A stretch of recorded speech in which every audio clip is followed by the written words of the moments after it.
Most people grow up believing that kindness, fairness, and honesty will lead them to success. It's a comforting idea that the world rewards virtue and punishes vice. But Robert Greene's The 48 Laws of Power paints a much colder, more realistic picture. In truth, power is not concerned with fairness. It's not always in the hands of the good or the wise.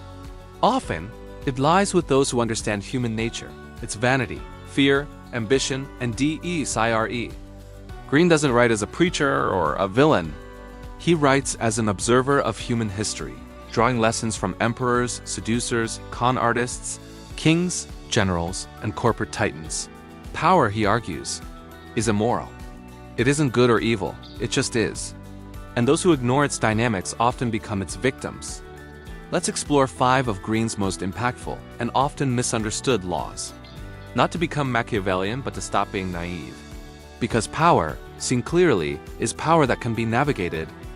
Never outshine the master. At first glance, this law feels manipulative. Why hide your talent? Why suppress your brilliance? Shouldn't excellence speak for itself? But Greene's point is deeper. Power is not rational, it's emotional. When you outshine those above you, even unintentionally, you don't just display competence, you evoke insecurity.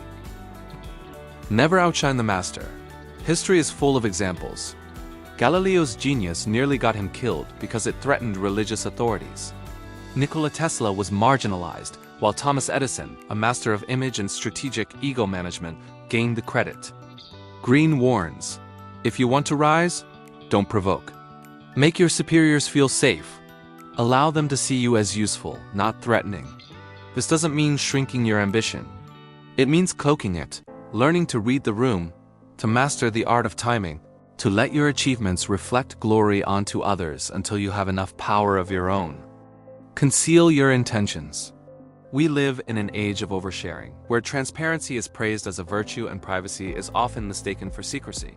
But Greene flips that logic. He argues that revealing too much too soon gives others leverage. When your intentions are obvious, they become predictable. And predictability is vulnerability.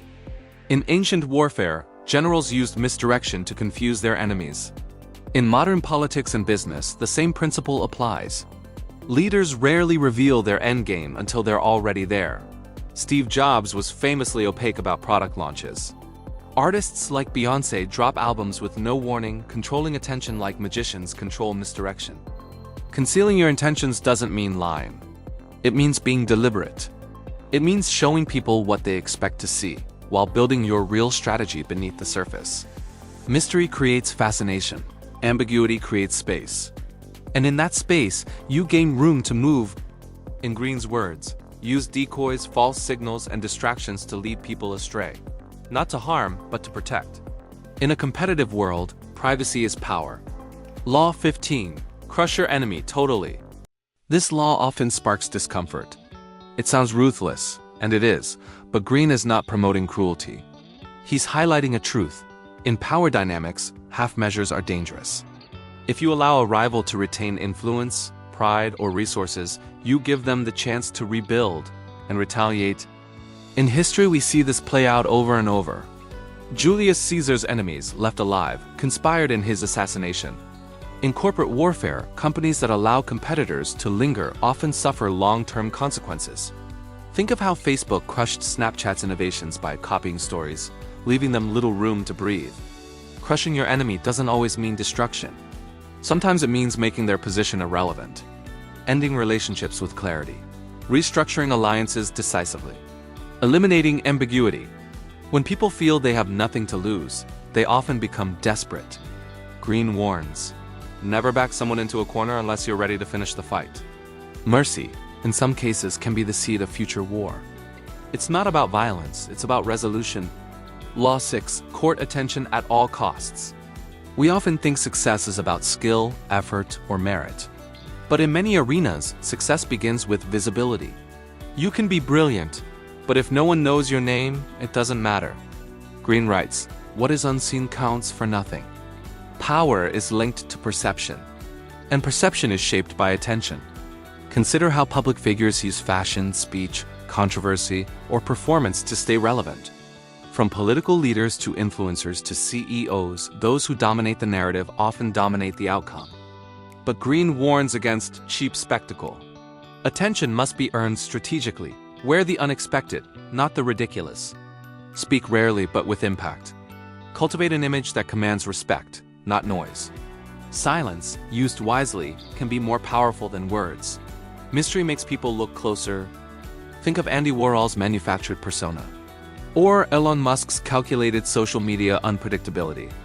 Attention is currency, but like any currency, it can inflate or devalue. Use it with precision. Law 48. Assume formlessness. The final law is the most philosophical. Greene concludes with a principle that underlies all the others: adaptability. In a world of constant change, rigid identities, fixed plans, and stubborn egos become liabilities. He draws from ancient wisdom, especially Sun Tzu and Eastern philosophy. The idea is simple. Don't get attached to a single form. Don't let people box you in. If they can define you, they can defeat you. Instead, flow, shift, evolve. Bruce Lee famously said, "Be like water."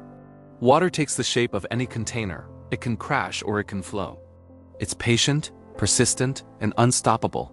The same applies to power. The most influential people are often the most unpredictable. They're comfortable in chaos. They reinvent themselves. They don't panic when structures collapse because they never depended on them to begin with. Formlessness is freedom. It lets you read the room, sense the shift, and move accordingly. It's not about being fake.